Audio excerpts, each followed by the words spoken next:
फसाद पैदा करने वाली जात ऊपर वाली है। मोदी जी तुम नहीं हो कि अगर तुम चाहते हो कि मेरे किसानों को तुम मार दोगे, खत्म कर दोगे, बर्बाद कर दोगे और किसान खत्म हो जाएगा। अब ये जन विस्फोटक बन गया है जो किसी भी वक्त फट सकता है। ये दिल्ली वालों से इनको लड़वाना चाहते हैं किसानों से, क्योंकि किसान जो है दिल्ली के बॉर्डर पर बैठा हुआ है। क्योंकि किसान ने कब कहा कि वो दिल्ली पे यलगार मचाएगा, वो तो यहाँ बैठा हुआ है। तो फिर मोदी जी बैरिकेडिंग किसके लिए कर रहे हो, किले किसके लिए लगा रहे हो?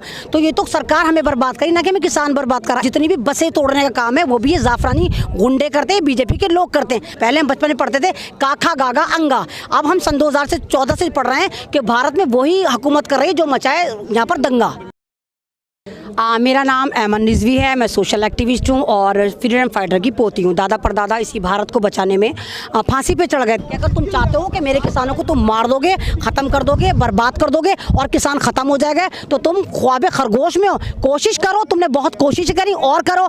तुम जितनी कोशिश करोगे ये जन सैलाब नहीं, ये जन विस्फोटक बन गया। अब ये जन विस्फोटक बन गया है जो किसी भी वक्त फट सकता है और फट रहा है लगातार। हम अक्सर देखते थे कि जो बचपन में या अभी हमने देखा है कि जब जब किसान अपनी खेती उगाता है तो अपने खेत की चारों बाउंड्री के तरफ किलो की एक तरह से हम कहेंगे कि कांटेदार जो रस्सियां हैं वो बांधता है और एक डम्मी भी खड़ा करता है ताकि उससे पशु पक्षी या जानवर डर कर भाग जाए। तो आज सरकार को इन किसान भाइयों से इतना डर लगने लगा है कि आज इन्होंने जो बैरिकेडिंग की है, जो सीमेंट की पक्की दीवारें खड़ी कर दी है, कीले खड़ी कर दी है, तो इस पर क्या दृष्टिकोण है आपका? ये दृष्टिकोण सिर्फ ये मैसेज जो एक तरह का है, ये दिल्ली वालों से इनको लड़वाना चाहते हैं किसानों से, क्योंकि किसान जो है दिल्ली के बॉर्डर पर बैठा हुआ है। दिल्ली वालों की जिंदगी इन्होंने इतनी हराम कर देनी है, इतनी हराम कर देनी है कि दिल्ली वाले इनको लग रहा है कि फिर मुंह भर भर के कोसेंगे किसानों को कि तुमने बर्बाद कर दिया हमारे दिल्ली को। लेकिन ऐसा नहीं होगा। दिल्ली वालों को भी पता है कि सरकार की साजिश है, क्योंकि किसान ने कब कहा कि वो दिल्ली पे यलगार मचाएगा, वो तो यहाँ बैठा हुआ है। तो फिर मोदी जी बैरिकेडिंग किसके लिए कर रहे हो, किले किसके लिए लगा रहे हो, पुलिस वाले किसके लिए तैनात कर रहे हैं? तुम दिल्ली वालों को जवाब दो ना।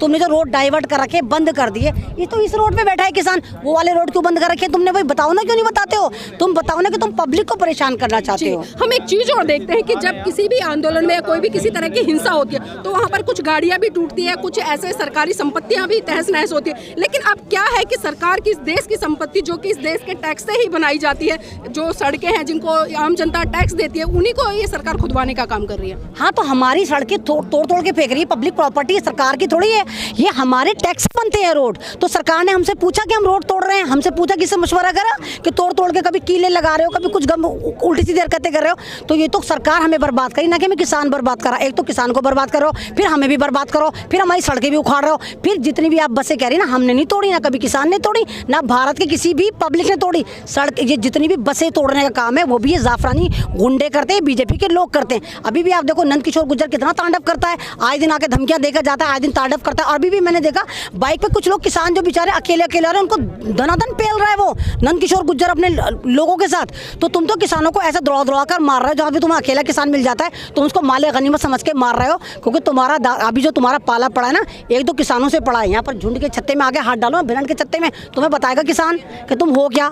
जी, तो क्या ये नहीं लगता कि इस बार जो भारत देश के नागरिक हैं उनको इस भारतीय जनता पार्टी का बहिष्कार कर देना चाहिए? करना चाहिए, लेकिन नहीं करते। अभी भी सन 2024 में आएगा, फिर मंदिर करके लोग खुश हो जाएंगे कि भाई मंदिर पे वोट दे देंगे। मुझे नहीं लगता कि 24 में भी ये करेंगे। हालांकि करना चाहिए भाई, विकास पे वोट दीजिए, एजुकेशन पे वोट दीजिए, जॉब पे वोट दीजिए। आप खाली मंदिर मस्जिद पे वोट क्यों दे रहे हो? मंदिर आपको क्या देगा, मस्जिद आपको क्यों क्या देगी? कुछ नहीं देगी, सिर्फ आपका दिमाग खराब करेगी। तो ये जो लेकर आते हैं ना तीर त्रिशूल गाय गोबर मंदिर मस्जिद, इस पे जो बंटवारा करता है, पब्लिक को ये समझना होगा कि हमें इन चीज़ों पे नहीं बंटना, हमें सिर्फ विकास पे बंटना है, जॉब पे बंटना है। हमें भारत को वाकई एक विश्व गुरु बना रहे हैं, ना कि आतंकी गुरु बनाना है। पहले हम बचपन में पढ़ते थे काखा गागा अंगा, अब हम सन 2014 से पढ़ रहे हैं कि भारत में वही हुकूमत कर रही है जो मचाए यहाँ पर दंगा।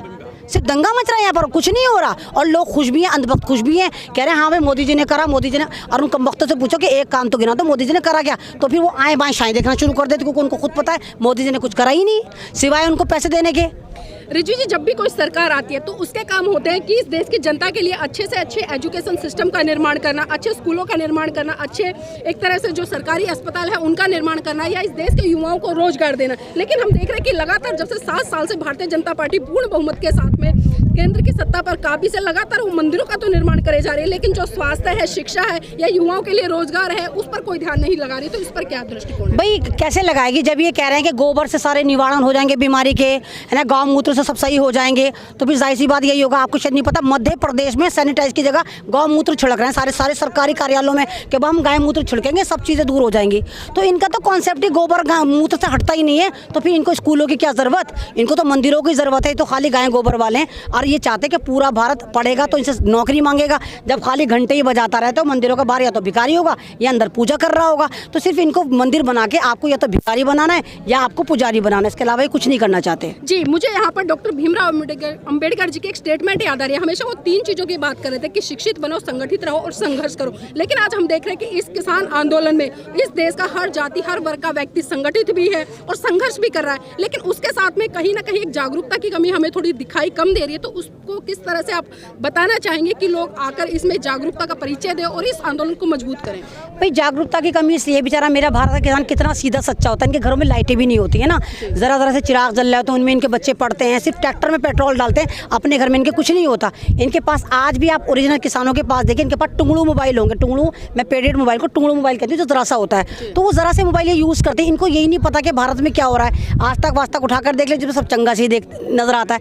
तो भारत का किसान तो कभी पॉलिटिक्स में उतरा ही नहीं था, है ना। वो तो सिर्फ खेती किसानी करता, कभी इतना लंबा मूवमेंट, इतना ज़बरदस्त मूवमेंट नहीं हुआ, छोटे मोटे होते थे। तो अब ये किसान बेचारे आके तो बैठ गए, इनको खुद नहीं, इनके पास एक स्ट्रैटेजी इनके पास भी नहीं। तो जितने भी पढ़े लिखे लोग हैं उनको आके जुड़ना चाहिए और एक स्ट्रैटेजी प्लान करनी चाहिए कि किसानों को किस तरह आगे लेकर जाएं। जैसे पीएम केयर फंड बना, मैं बार बार बहुत लगातार ये वाली बात उठा रही हूँ। जैसे पीएम केयर फंड बना, लोगों ने करोड़ों करोड़ों डाले और ये नहीं पूछा कि मोदी जी वो पैसा कहाँ गया, कौन सा पेट था जो डकार गया, है ना, नहीं पूछा। तो ऐसे ही लोगों को कुछ एक ऐसा संगठन बने जो एक ऐसा किसान केयर फंड बनाए जिसपे किसानों के लिए पैसा जमा करे। मैं ये नहीं कह रही लाखों करोड़ों जमा करे, जितने भी घर में कमाने वाले हैं सिर्फ 1-1 रुपये डालें, रोजाना 1-1 रुपये डालें और इन किसानों से कहें कि हम तुम्हें महीने के 10,000 रुपये महीना देंगे, लेकिन खबरदार जो तुमने खेती करी होगी, खेती इतनी करो कि तुम खाओ और तुम्हारे आसपास के 2-3 गाँव खाएं। सरकार को एक चवन्नी मत दो, एक चमची मत दो, फिर देखिए सरकार पैरों में आएगी। अंबानी अदानी खुद चीखे मारेंगे। अभी हम इस आंदोलन को देखते हुए जैसा कि लग रहा है, ना तो सरकार पीछे हटने का नाम ले रही है और ना ही किसान भाई पीछे हटने का नाम ले रहे हैं। तो क्या संदेश देना चाहेंगे खासकर इस देश के उन लोगों को जो अभी इस आंदोलन से अनजान है? आपको किसने कहा कि सरकार पीछे नहीं हट रही? अगर सरकार पीछे ना हट रही होती, आपको शायद नहीं मालूम, कश्मीर में 4G शुरू कर दिया। कौन सा डर था जो कश्मीर में 4G शुरू कर दिया? क्या आतंकवाद छुट्टी लेकर चला गया? क्या आतंकवादियों ने कह दिया कि हम तो यहाँ बॉर्डर पे बैठ गए, तुम आराम से 4G चला दो? इन्होंने 4G से तो बंद करता, वहाँ पे आतंकी हमले हो जाते। अब तो ज़्यादा हो जाते, पूरा का पूरा चाइना घुस गया, पूरा पाकिस्तान हमें आंखें दिखा रहा है। 4G वहाँ पे क्यों शुरू करा? उसके पीछे भी सोचो क्या करा।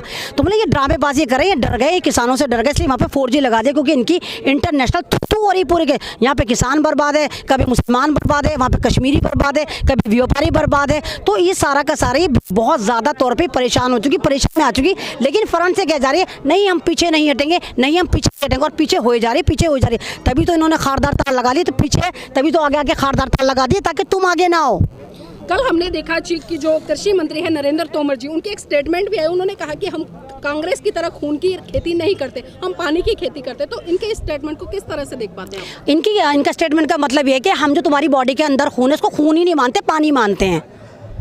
ये है इसका स्टेटमेंट का मतलब कि तुम्हारे अंदर खून थोड़े पानी है।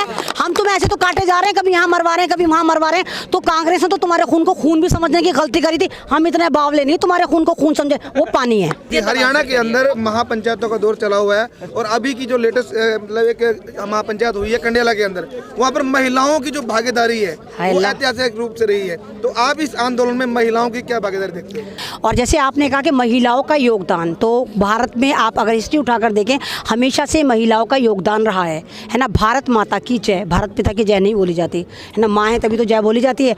माता लक्ष्मी, माता दुर्गा, माता चंडी, सारी माताएं हैं, है ना, पिता कुछ नहीं है। और मोदी जी ने कहा बेटी बचाओ बेटी पढ़ाओ, उन्होंने थोड़ी कहा कि बेटे बचाओ फिर जॉब दिलवाऊंगा मैं, ना, वहाँ भी बेटी से खतरा था ना। इन्होंने वहीं बेटियों को लूटना शुरू कर दिया कि दुर्गा उर्गा ना बन जाए, इसको रेप करके यहीं मार दो, है ना। तो मतलब औरत की हमेशा से भागीदारी रही है भारत में। लेकिन क्योंकि भारत एक पुरुष प्रधान देश है, बेशक आप चिल्लम चिल्ली मचाते रहे, हम अपने औरत को लिबरल है, हम आज़ादी देते हैं, लेकिन कहीं ना कहीं आप जो है मानसिकता आपके गुलामी मर्दों में होती है, वो औरत को आज भी कहीं ना कहीं अपने नीचे समझता है, पैर की जूती समझता है। लेकिन जहाँ औरत होती फिर वो कहता है देखो वहाँ पर औरतें हैं। तो औरतें हमेशा से दिलेर रही हैं। और एक मिथ है, शायद आपको पता है नहीं पता, मुझे नहीं मालूम, हमेशा जो शेर जो होता है, शेर शेर शेर कहलाता है कि जंगल का राजा है, लेकिन क्या आपको पता है शेर कभी शिकार नहीं करता, शिकार शेरनियाँ करके लाती है जो शेर खाता है। ये बहुत बड़ा फैक्ट है। तो हमेशा औरत जो है, अगर औरत गुस्से में आ जाए, औरत से बड़ा मैनेजमेंट तो कोई चलाता ही नहीं। औरत एजुकेशन मिनिस्टर होती है, औरत क्या ना किचन मिनिस्टर होती है, प्रोडक्शन मिनिस्टर होती है जब वो माँ बन रही होती। तो एक पूरा मैनेजमेंट, पूरी हुकूमत जब वो घर की चलाती है, तो जब उसने देखा कि घर ही सेफ नहीं है, हंडिया पे अटैक हो गया, रोटी पे अटैक हो गया, किचन पे अटैक हो गया, तो वो बिलबिला के सड़कों पर आई और किसानों के शाना बशाना खड़ी हुई है। खेती में आप देखिए, क्या औरतें नहीं करती खेती? क्या चावल मूंज बोनी बोती? अगर उनका पति जो है वो जंगल में बटाई खटाई कर रहा है, तो क्या वो सर पे खाने लेके नहीं जाती उसको देने? तो औरत का योगदान कदम कदम पे रहा है, चाहे वो किसानों के साथ हो, चाहे वैसे ही साथ रहो। तो अब औरत बस वाकई बहुत तेज़ी से निकल कर आई है। गाजीपुर में भी औरतों की बहुत ज़्यादा भागीदारी है, और मैं भी एक औरत ही हूँ। लगातार मेरे ख्याल से जितने दिन दिल्ली में प्रोटेस्ट को हो गए, उतने ही दिन मुझे लगातार यहाँ पर बने हुए हो गए। मैं तीनों बॉर्डर पर जाकर इसी तरह अपनी आवाज़ निकालती हूँ, इसी तरह ललकारती हूँ, और सरकार की गलत नीतियों के खिलाफ उसको चैलेंज करती हूँ कि बिल वापस लो, तभी घर वापस जाएंगे। आपको डर नहीं लगता आप जिस तरह बेबाक तरीके से जो सरकार की पोल खोल रही हैं? तो डर किस बात का लगेगा? डर के आगे जीत है ना। मेरा एक शेर है कि मौत उसकी है करे जिसका ज़माना अफसोस, मौत उसकी है करे जिसका ज़माना अफसोस। यूं तो दुनिया में सभी आए हैं मरने के लिए, सभी मरने के लिए। क्या डरूंगी? जितना हम डरेंगे उतना डराएंगे। आप डरना छोड़ दिए, डराना छोड़ देंगे। क्योंकि अगर आप मौत का खौफ निकाल देते ना, तो अच्छे अच्छे इनकलाब आ जाते हैं। आप क्रांतिकारी जब ही बनते हो जब आप अपने दिल से मौत का खौफ निकाल देते हो। मैंने निकाल दिया, मैं क्रांतिकारी बन गई, और कोई तो आवाज़ उठाएगा। मैं तो चाहती हूँ हर स्टेट में अमन रिजवी जैसी लोग पैदा हों। मैं कल को मारी जाती हूँ, कम से कम इतनी आवाज़ें तो हो जो मेरी तरह खड़ी हो जाएं। कितनी अमन रिजवी को मारेंगे ये? और आप ही के चैनल से मैं एक शेर कहूँगी कि भारतीय अन्नदाता हैं सत्ता के तलबगार नहीं, भारतीय अन्नदाता हैं सत्ता के तलबगार नहीं, हाथ में इनके हल है कोई तलवार नहीं। कौन कहता है भारत से इन्हें प्यार नहीं? कौन कहता है भारत से इन्हें प्यार नहीं? मार खाने को मगर दिल इनका तैयार नहीं।